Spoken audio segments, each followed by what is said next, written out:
Betapa banyak dosa yang kita lakukan terang-terangan di hadapan Allah Subhanahu wa taala. Allah masih tutup aib kita semua kan teman-teman semua? Allah masih menjaga nama baikmu kan teman-teman semua? Bagaimana Allah Ar-Rahman Ar-Rahim? Allah menginginkan kita tetap terhormat di mata manusia lainnya. Dikala kita masih terus melakukan dosa demi dosa sampai hari ini mungkin. Dosa-dosa yang kalau Allah buka, gak ada seorang pun yang mau berteman dengan kita. Saking menjijikkannya diri kita ini. Banyak topeng yang kita pakai di hadapan manusia-manusia lainnya. Tapi maha baik Allah. Bagaimana Allah luar biasa baiknya kepada kita. Allah masih memberikan kesempatan kepada kita. Allah masih menunggu kita untuk kembali kepada Allah Subhanahu wa taala.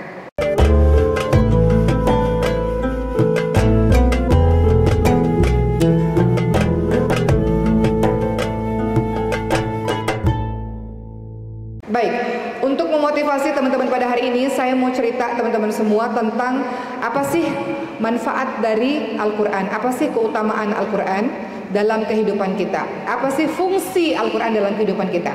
Pertama, tadi sesuai dengan ayat yang saya baca, Al-Baqarah 185, Al-Quran sebagai petunjuk, Al-Quran sebagai hidayah bagi kita semua. Teman-teman lihat lagi dalam surah Al-Isra ayat ke-9. Kata Allah Subhanahu wa taala, a'udzubillahi minasyaitonirrajim, inna hadzal qur'ana yahdi lillati hiya aqwam wa yubashshirul mu'minina alladziina ya'maluna as-salihati anna lahum ajran kabira. Dalam surah Al-Isra ayat 9, Allah ingatkan, sesungguhnya Al-Qur'an memberikan petunjuk kepada jalan yang lebih lurus dan memberikan kabar gembira bagi orang-orang yang beriman, yang mengerjakan amal salih, bahwa bagi mereka ada pahala yang besar. Al-Quran ini kabar gembira teman-teman semua. Kadang-kadang untuk jadi orang baik itu nggak mudah. Untuk jadi orang yang tetap taat, istiqomah itu nggak mudah. Al-Quran menjadi penguat bagi kita. Allah banyak memberikan kabar-kabar gembira bagi orang-orang yang senantiasa taat kepada Al-Quran. Al-Quran menjadi penguat, menjadi petunjuk bagi kita. Teman-teman ingat kisahnya Sayyidina Umar bin Khattab radhiyallahu anhu.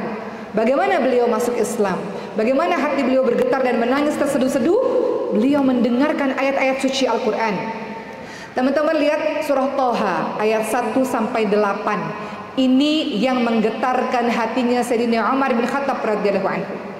A'udzu billahi minasyaitonir rajim. Thaha ma anzalna 'alaikal qur'ana litashqa illa tadhkiratan liman yakhsha tanzilan mimman khalaqal arda was samawati al-'ula ar-rahmanu 'alal 'arsyi istawa lahu ma fis samawati wa ma fil ardi wa ma bainahuma wa ma tahta ath-thara wa in tajhar bil qawli fa innahu ya'lamu sirra wa akhfa Allahu la ilaha illa huwa lahul asmaul husna. Surah Thaha ayat 1-8 mampu merubah seseorang dalam sekejap mata. Umar bin Khattab radhiyallahu anhu adalah orang yang sangat benci Islam, sangat benci Muhammad sallallahu alaihi wasallam. Beliau Umar bin Khattab pada saat itu sudah membawa pedangnya mau membunuh Nabi. Gara-gara Muhammad semua orang saling bertikai, berpecah satu sama lain. Istri berpisah dengan ibunya, dengan suaminya, kemudian anak berpisah dengan orang tuanya. Gara-gara Islam, gara-gara Muhammad. Sudah siap-siap ingin membunuh Muhammad, tiba-tiba salah seorang temannya berkata, pulang dulu ke rumah, adikmu sendiri adalah seorang muslim. Dan ketika Sayyidina Umar bin Khattab pulang ke rumah, akhirnya barulah Sayyidina Umar bin Khattab membaca surah Thaha dan bergetarlah tubuhnya. Apa yang ada dalam surah Thaha? Arti dari surah Thaha ayat 1-8 adalah, Thaha, kami tidak menurunkan Al-Quran kepadamu agar engkau menjadi susah, tapi Al-Quran datang kepadamu sebagai peringatan bagi orang-orang yang takut kepada Allah Subhanahu wa taala. Diturunkan dari Allah, Allah yang menciptakan bumi dan langit yang tinggi, Allah yang maha pemurah, Allah yang bersemayam di atas arsy.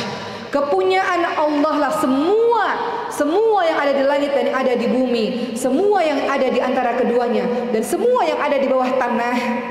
Dan jika kamu mengeraskan ucapanmu, sesungguhnya Allah mengetahui rahasia yang lebih tersembunyi. Engkau tak bicara pun, Allah tahu apa yang ada di dalam hatimu yang terdalam.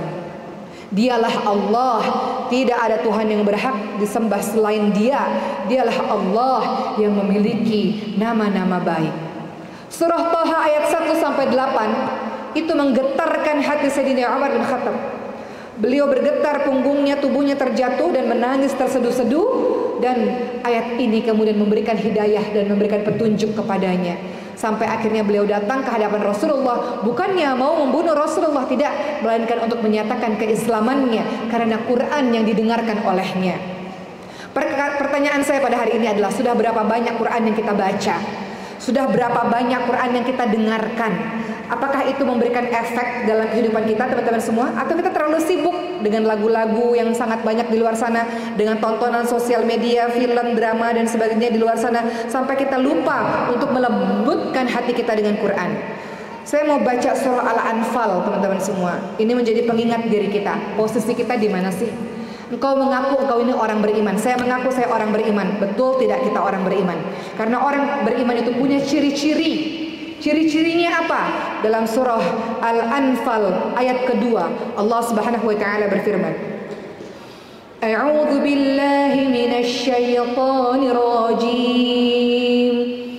Innamal mu'minuna alladzina idza dzukirallahu wajilat qulubuhum wa idza tuliyat 'alaihim ayatuhu zadatuhum imanan wa 'ala rabbihim yatawakkalun. Dalam surah Al-Anfal ayat 2, apa kata Allah Subhanahu wa taala? Sesungguhnya orang-orang yang beriman adalah mereka yang apabila disebutkan nama Allah maka gemetar hatinya, dan apabila dibacakan ayat-ayat Allah maka bertambah kuat keimanannya. Hanya kepada Allah lah mereka bertawakal, mereka bersandar, mereka berserah. Ini ciri orang-orang yang beriman. Ketika disebutkan kata Allah, maka ada rasa di hatinya. Makanya kalau teman-teman berzikir, zikir itu kan tidak hanya sekedar di lisan, ya. Zikir itu dirasakan, diresapi, hadir hati kita ketika kita mengucapkan nama-nama Allah. Kadang-kadang dalam zikir kita bergetar hati kita, mengingat kebesaran Allah, mengingat kasih sayang Allah, mengingat bagaimana rahmat Allah kepada diri kita. Allah Ar-Rahman Ar-Rahim, Allah Maha Pengampun, Allah Maha Pengasih lagi Maha Penyayang. Ibu-ibu, teman-teman sadar Allah sangat mencintai kita? Apa bukti Allah sangat mencintai kita? Berapa banyak kedurhakaan yang kita buat kepada Allah Subhanahu wa taala? Namun Allah masih terus berbuat baik kepada kita. Betul? Salah satu Allah berbuat baik kepada kita dengan cara apa? Dengan cara masih terus membiarkan kita hidup dengan berbagai macam kenikmatan. Coba kita bayangin, kita punya seorang teman nih, ya. Teman ini udah kita tolong kehidupannya, namun tiba-tiba dia jahat, dia berkhianat kepada kita, dia melanggar apa yang sudah disepakati dengan kita, dia terang-terangan di hadapan kita. Ingat, Allah itu melihat segala sesuatu. Berarti setiap kali dosa yang kita lakukan terang-terangan di hadapan Allah, terang-terangan menyakiti kita dengan berbagai macam kezaliman yang dia buat. Apakah kita masih mau terus berbuat baik kepada orang yang begitu? Mungkin kita bilang kurang ajar nih orang ya, misalnya ya, kata-kata kasar ya.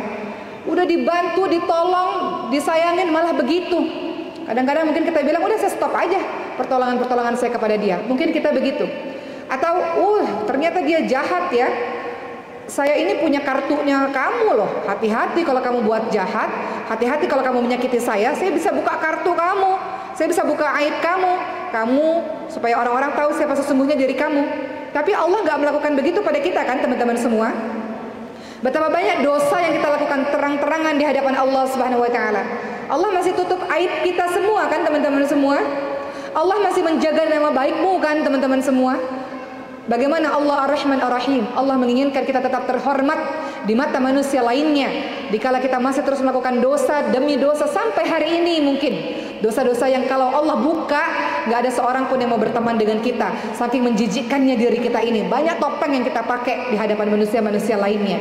Tapi maha baik Allah. Bagaimana Allah luar biasa baiknya kepada kita. Allah masih memberikan kesempatan kepada kita. Allah masih menunggu kita untuk kembali kepada Allah Subhanahu wa taala. Jadi teman-teman semua, kembali lagi dalam surah Al-Anfal tadi ada ciri-ciri orang beriman.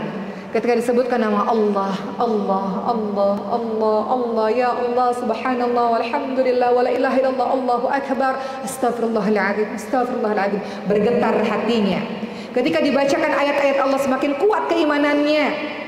Contoh, seorang teman bercerita kepada saya. Cerita ini sering kali saya kisahkan kepada banyak jemaah karena kisah ini cukup menggugah hati saya dan saya melihat kejadian itu.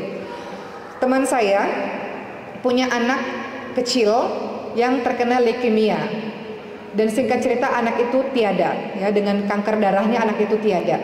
Kemudian ibu ini mengatakan, berapa kali saya mau melakukan percobaan mengakhiri hidup, kata beliau, karena bagi saya anak saya adalah kehidupan saya, segala-galanya. Untuk apa saya hidup kalau anak saya telah tiada? Bertahun-tahun beliau mengusahakan pengobatan untuk anaknya, tapi Allah berkata lain. Apa yang menjadi sumber kekuatan beliau? Beliau katakan kepada saya, untung saya ini muslim, untung saya ini sadar saya ini punya Allah. Kalau enggak, udah berapa kali mau coba ya untuk mengakhiri hidup, namun enggak jadi. Karena beliau ingat, wala tahinu wala tahzanu wa antumul a'launa in kuntum mu'minin. Apa kata Allah? Jangan lemah, jangan sedih. Sesungguhnya engkau ditinggikan derajatnya kalau engkau orang-orang beriman. Orang beriman itu punya Allah.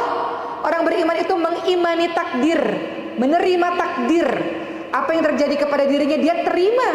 Karena beriman kepada takdir bagian dari keimanan kita kepada Allah Subhanahu wa taala. Allah telah mentakdirkan hari itu jam segitu pada saat itu memang itu terjadi kepada diri kita. Apa yang kita bisa lakukan selain menerima takdir? Dan Allah nggak pernah meninggalkan kita, kita yang meninggalkan Allah. Allah nggak pernah ninggalin kita. Memang semua itu harus terjadi. Kenapa harus marah-marah kepada Allah Subhanahu wa taala? Kenapa harus ikut-ikutan mengakhiri hidup? Engkau pikir mengakhiri hidup itu akan menyelesaikan segala sesuatu, justru menimbulkan masalah baru. Karena setelah hidup di dunia masih ada alam kubur, masih ada alam mahsyar, masih ada yaumul mizan, yaumul hisab, masih ada sirat, masih panjang perjalanan. Maka akhirnya orang ini ketika mendengarkan ayat-ayat Allah, jangan lemah, jangan sedih, sesungguhnya engkau ditinggikan derajatnya kalau engkau orang-orang yang bertakwa, engkau orang-orang yang beriman kepada Allah Subhanahu wa taala. Engkau punya Allah yang enggak pernah meninggalkan dirimu, yang Allah selalu janji kepada dirimu, boleh jadi apa yang kamu enggak suka itu terbaik untuk dirimu, dan banyak janji-janji Allah lainnya dalam Al-Qur'an. Maka kemudian dia beriman dengan ayat-ayat ini. Semakin kuat keimanannya dengan ayat-ayat ini. Bayangkan kalau tidak ada satu ayat pun yang ada di kepala kita, teman-teman semua. Hilang arah kita, betul? Nggak tahu mesti kemana, hilang arah. Kadang-kadang ayat-ayat yang kita hafal itu keluar tiba-tiba pada saat kita mengalami hal-hal yang sulit. Makanya saya pernah melihat satu video di mana ada seorang anak kecil berjalan di antara reruntuhan di Gaza Palestina saja, di Gaza Palestina sana. Dia membacakan surah Al-Baqarah 155 sampai 156, ya. Dengan reruntuhan, dia nggak punya rumah lagi, orang tuanya nggak ada, keluarganya nggak ada, dia sebatang kara. Dia katakan, "Walanabluwannakum bisyai'im minal khaufi wal ju'i wa naqsin minal amwali wal anfusi wat thamarati wa basyirus sabirin." Beliau mengatakan, "Inna lillahi wa inna ilaihi raji'un." Bayangin kalau nggak ada ayat Quran di kepalanya, nggak mungkin beliau dapat kekuatan seperti itu. Allah akan mengujimu dengan ketakutan, dengan kekurangan harta, kekurangan buah-buahan, kekurangan jiwa. Beritakan kabar gembira untuk orang-orang yang sabar, yaitu orang-orang yang ketika ditimpa musibah dia mengatakan, "Ya Allah, segala sesuatu milikmu dan kembali kepadamu ya Allah." Bayangkan kalau nggak ada ayat Quran, dapat kekuatannya dari mana teman-teman semua, betul nggak? Quran itu sumber kekuatan bagi kita, ya. Jadi kembali lagi tadi, fungsi Quran dalam kehidupan kita adalah dia sebagai petunjuk. Petunjuk tidak hanya untuk manusia, tapi juga untuk golongan jin. Pernah pada suatu ketika Nabi Muhammad membaca Al-Quran, segerombolan jin yang lewat berhenti sebentar, kita dengar Nabi Muhammad lagi baca Quran. Mereka dengar dengan seksama. Setelah itu mereka pulang kembali kepada kaumnya dan kembali mendakwahkan Quran itu kepada kaumnya. Ya, dalam surah Al-Jin ayat 1 dikatakan, telah diwahyukan kepadamu Muhammad bahwasanya telah mendengarkan sekumpulan jin akan Al-Quran. Lalu sekumpulan jin itu berkata, sesungguhnya kami telah mendengarkan Al-Quran yang menakjubkan. Kemudian lihat teman-teman dalam surah Al-Ahqaf ayat 29. Dan ingatlah ketika kami, Allah, hadapkan segerombolan jin kepadamu yang mendengarkan Al-Quran. Maka tatkala mereka menghadiri pembacaan Al-Quran, para jin itu berkata, diamlah kalian, dengarkan Quran ini baik-baik. Ketika pembacaan telah selesai, mereka kembali kepada kaum jinnya untuk memberi peringatan. Jadi ada kaum jin, ada kaum manusia, sama-sama dengan Quran, sama-sama memberikan peringatan. Quran menjadi petunjuk. Teman-teman, saya tidak akan bisa sampai ke sini kalau tidak ada petunjuk jalan. Kan tempat ini belum pernah saya lewati sebelumnya. Sama seperti teman-teman semua, kehidupan ini di masa yang akan datang kita belum pernah lewati. Itu ghaib, perkara ghaib. Masa depan itu teman-teman nggak tahu kehidupan teman-teman seperti apa di masa depan, betul? Nggak pernah tahu. Gimana bisa selamat kalau nggak ada petunjuknya? Benar nggak? Gimana bisa selamat kalau nggak ada petunjuk jalan, arah jalan untuk kembali pulang dengan baik? Nggak bisa. Maka nggak ada waktu lagi teman-teman semua. Harus ada 5 cara untuk teman-teman dekat kepada Quran. Waktunya nggak lama. Waktu kita nggak lama, kita lagi lari mengejar waktu. Quran itu dibaca. Yang pertama Quran dibaca. Waratilil Quran tartila. Panggil guru Quran, ikut kajian-kajian Quran. Pastikan engkau membaca Quran dengan baik dan benar, panjang pendek benar, cara bacanya benar-benar bacanya. Kedua, Quran itu dihafalkan. Satu hari satu ayat aja. Ada waktu khusus. Dalam 24 jam kau khususkan untuk bersama dengan Quran. Kasih waktu untuk dirimu berinteraksi dengan Quran. Mungkin cuma 15 menit, setengah jam, gak apa-apa. Yang penting tiap hari bersama Quran. Hafalkan. Karena dikatakan orang-orang yang tidak punya hafalan Quran seperti rumah atau bangunan yang mau roboh, yang runtuh. Seperti gak ada kehidupan di sana. Engkau kelihatannya hidup tapi engkau mati. Hatimu tidak hidup karena gak bersama dengan Quran. Ketiga, Quran itu ditadabur, dihayati, direnungkan, dipahami maksudnya apa, ini tentang apa kisahnya, bagaimana aku aplikasikan dalam kehidupanku sehari-hari. Keempat, Quran itu diamalkan. Apa yang sudah kita pelajari, kita minta sama Allah agar mudahkan kita dalam mengamalkannya ya Allah. Kelima, Al-Quran itu diajarkan dalam kehidupan kita. Siapa ya yang mau kita ajarin Quran? Mungkin anak-anak kita, mungkin adik kita, ajarin Quran. Kenapa? Karena dengan mengajar engkau akan terus ingat dan tidak pernah lupa. Jadi hakikat ilmu itu ibu-ibu sekalian, semakin diajarkan semakin kita bertambah kuat dan gak lupa, ya kan? Makanya ketika ada orang tanya, mau sampai kapan dakwah? Dakwah itu kebutuhan buat saya, Bu. Karena kadang-kadang saya sering bilang sama teman-teman di pesantren, kadang-kadang kalau saya lagi futur, lagi males, lagi capek, lagi sedih, kadang-kadang kalau saya buka sosmed tiba-tiba keluar video saya sendiri dari beberapa tahun yang silam. Saya ngerasa itu orang lain, Bu, yang lagi ngomong, yang lagi nasihatin diri saya sendiri. Walaupun saya yang ngomong, kadang-kadang kan kita lupa, bener gak? Walaupun kadang-kadang saya yang ngomong, tapi kadang-kadang kita luput dari itu. Jadi kadang-kadang ketika saya lagi sedih, ngeliat video sendiri, kadang-kadang banyak tuh di TikTok video sendiri gitu ya. Jadi terhibur lagi, ya Allah, bagaimana ayat Quran itu bisa menghibur hati kita, bisa menolong kita. Ya, jadi begitu ya teman-teman sekalian, Quran itu engkau ajarkan. Kata Rasulullah, khairukum man ta'alamal Quran wa 'allamahu. Sebaik-baik orang adalah orang yang belajar dan mengajarkan Al-Quran. Ajarin Quran, ajarin baca huruf hijaiyah, ajarin baca doa kepada anak-anak kita, pada adik-adik kita. Mudah-mudahan dengan begitu engkau semakin kuat ya, supaya engkau tidak lepas dari Quran. Kenapa sih orang-orang yang berinteraksi dengan Quran itu disebut sebagai ahlul Quran? Apalagi orang-orang yang hafal dan mengamalkannya ya ibu-ibu sekalian. Orang yang udah hafal Quran, dia punya tanggung jawab, tugas seumur hidup untuk murojaah, untuk ngulang-ngulang kembali hafalan. Semakin banyak hafalan yang dia miliki, semakin banyak dia harus murojaah kan? Semakin banyak dia harus ulang-ulang kembali kan? Beda sama orang yang nggak punya hafalan sama sekali, tenang-tenang aja setiap hari dalam hidupnya. Toh nggak ada yang perlu diulang-ulang karena nggak hafal sama sekali. Makanya orang-orang yang punya target setiap hari satu ayat, one day one ayat aja untuk kita hafalin, maka dia rasa dia akan rindu. Kalau kita udah terbiasa dengan Quran, kita rindu dan gelisah kalau dalam satu hari nggak bersama dengan Quran. Makanya hati-hati. Kalau kita yang tenang-tenang saja ninggalin Quran dalam sehari, hati-hati. Sebegitukah engkau begitu jauh dengan Quran sehingga kamu merasa tenang-tenang saja tanpa interaksi dengan Quran di setiap hari-harimu? Ya, jadi kita tanya pada diri kita sendiri.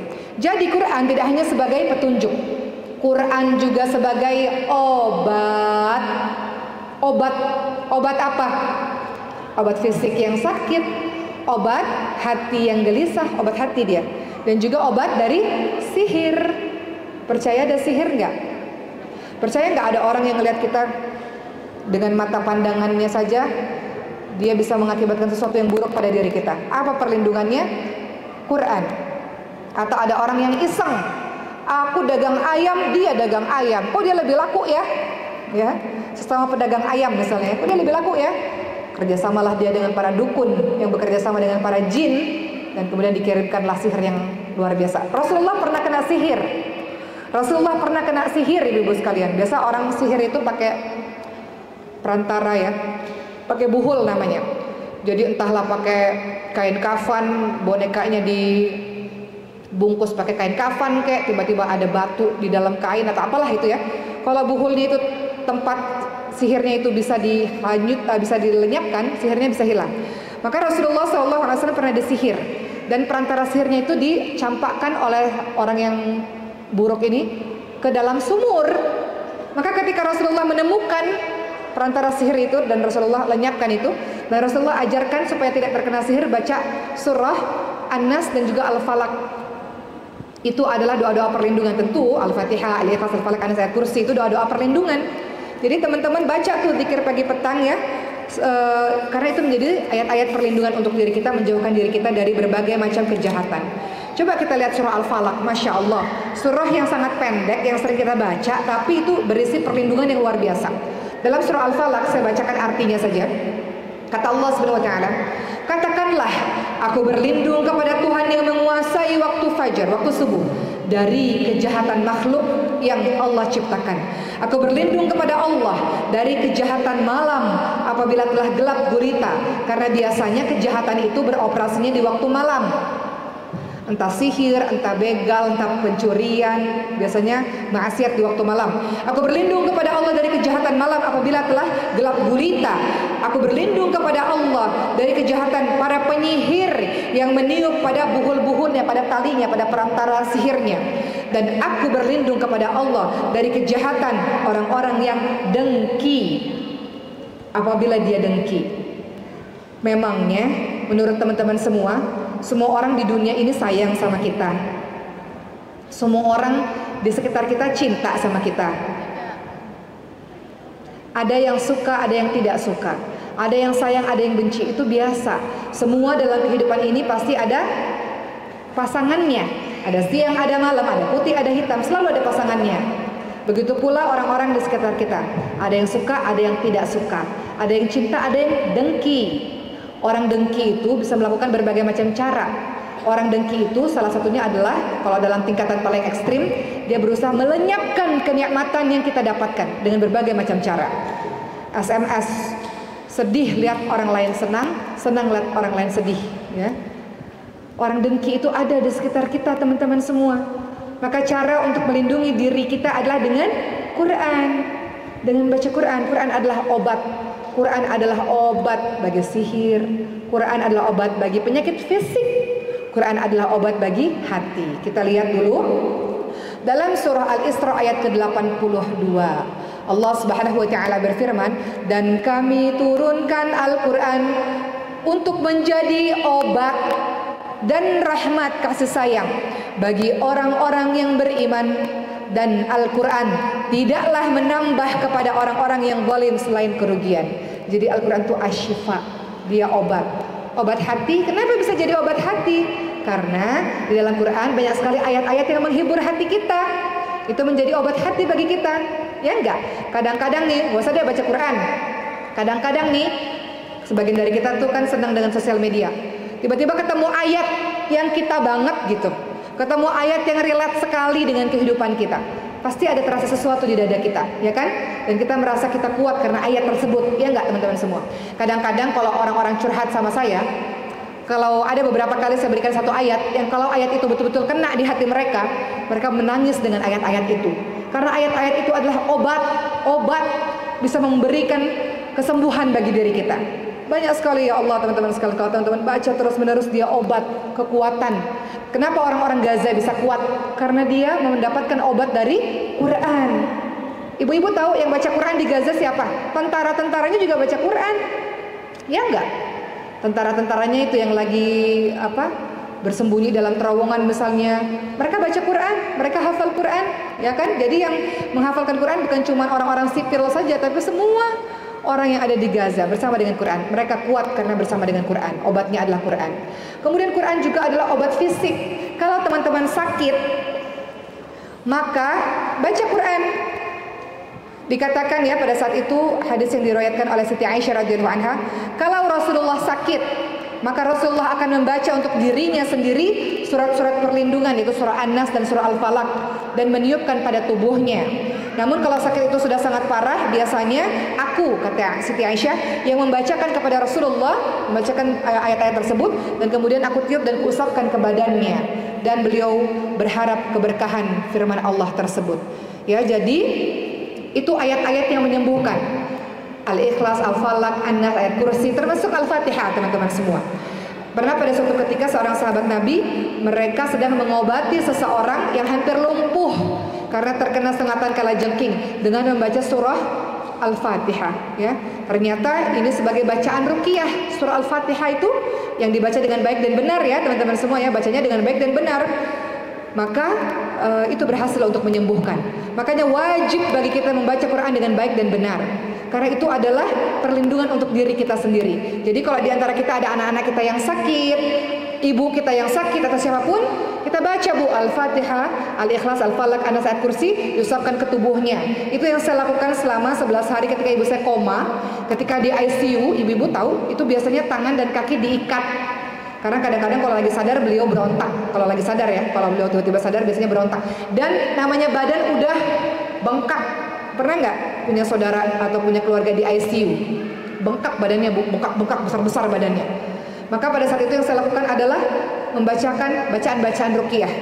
Membaca Al-Fatihah, Al-Ikhlas, Al-Falaq, An-Nas, ayat kursi, dan doa-doa yang diajarkan oleh Nabi. Allahumma rabbana as'adhibil ba'sa ishfi anta syafi la shifaa ila shifauka shifaa la yughadiru saqama, dan doa-doa yang Rasulullah ajarkan diusapkan kepada tubuh. Jadi Rasulullah banyak mengajarkan doa-doa kesembuhan yang mana kita baca, kita usap kepada tubuh yang sakit tersebut. Itu obat bagi orang-orang yang percaya. Bagi orang-orang yang yakin bahwa doanya akan dikabulkan oleh Allah Subhanahu wa taala. Dan Al-Qur'an itu adalah obat, dan saya katakan dari sihir. Kita nggak bisa selamat di muka bumi ini, teman-teman semua. Oleh karena itu Rasulullah ingatkan, boleh nggak baca dzikir pagi petang. Ketika engkau baca dzikir pagi, kejahatan yang akan menimpamu dari pagi sampai petang itu akan terhempas dengan dzikir yang kau bacakan. Dzikir yang kau baca petang, ketika ada kejahatan-kejahatan yang akan menimpamu, itu juga akan pergi. Dari petang sampai pagi, para malaikat akan menjaga dirimu dengan dzikir-dzikir itu. Jadi pada kesempatan kali ini terakhir dari saya ingin bahwa kita sebagai negara mayoritas Islam ini, yang masjid di mana-mana banyak, guru di mana-mana banyak, boleh nggak 2024 saya mau baca Quran dengan baik dan benar sesuai dengan bacaannya Rasulullah SAW. Saya baca Quran tiap hari. Saya khatamkan Quran, terserah mau sebulan sekali, 2 bulan sekali, 3 bulan sekali, yang penting ada targetnya. Dan saya mau menghafalkan Quran, walaupun sedikit demi sedikit tapi ada progres. Begitulah teman-teman sekalian, saya berharap semoga pada kesempatan siang kali ini membuat kita berpikir, langkah apa yang harus saya lakukan untuk saya bisa dekat bersama dengan Quran. Langkah apa yang saya harus lakukan untuk saya bisa lebih erat lagi bersama dengan Quran. Quran gak butuh kita kok, kita yang butuh Al-Quran. Mudah-mudahan teman-teman yang sudah istiqamah bersama dengan Quran terus istiqamah. Hati-hati teman-teman semua, karena ada satu kisah, ini juga nasihat buat saya juga manusia pendosa teman-teman semua. Ada satu kisah seorang saleh penghafal Quran, namanya Abdurrahman bin Abdah kalau tak salah namanya. Beliau bersama pasukan muslim lainnya, seorang penghafal Quran ini bersama-sama ingin bertarung melawan orang-orang Romawi pada saat itu. Di tengah-tengah perjalanan beliau bertemu dengan seorang wanita dan beliau jatuh cinta dengan wanita tersebut. Jatuh cinta yang sangat mendalam ini membuat akhirnya Abdurrahman melupakan teman-temannya, melupakan Quran, dan mengejar wanita tersebut dan mengedepankan hawa nafsunya. Sampai akhirnya bertahun-tahun kemudian teman-teman muslim lainnya kehilangan Abdurrahman. Ketika teman-teman lainnya bertemu dengan Abdurrahman, mereka bertanya, "Kemana saja engkau selama ini wahai sahabatku yang saleh? Wahai sahabatku yang setiap hari selalu bersama dengan Quran? Bagaimana kabarmu? Bagaimana Quranmu?" Beliau katakan, "Tidak ada ayat-ayat yang kuingat dari ayat-ayat Al-Quran, melainkan hanya beberapa ayat saja. Itu pun ayat-ayat yang sebenarnya hendak mengingatkan dirinya untuk tidak berlari terlalu jauh daripada Allah Subhanahu wa taala." Apapun bisa terjadi teman-teman semua dalam kehidupan kita, semoga Allah Subhanahu wa taala menjaga keistiqomahan di hati teman-teman semua. Teman-teman doa, ya muqallibal qulub tsabbit qalbi ala dinik. Wahai Allah yang Maha membolak-balikkan hati, tetapkan hati kami atas agamamu. Allahumma arhamna bil Quran ya Allah. Allahumma ja'alna min ahli Al-Quran. Ya Allah, sayangilah kami dengan Quran ya Allah. Ya Allah, ya Rahman, ya Rahim, ya Allah, jadikanlah kami ahlul Quran ya Allah, keluargamu ya Allah yang Engkau cintai ya Allah. Begitu teman-teman semua.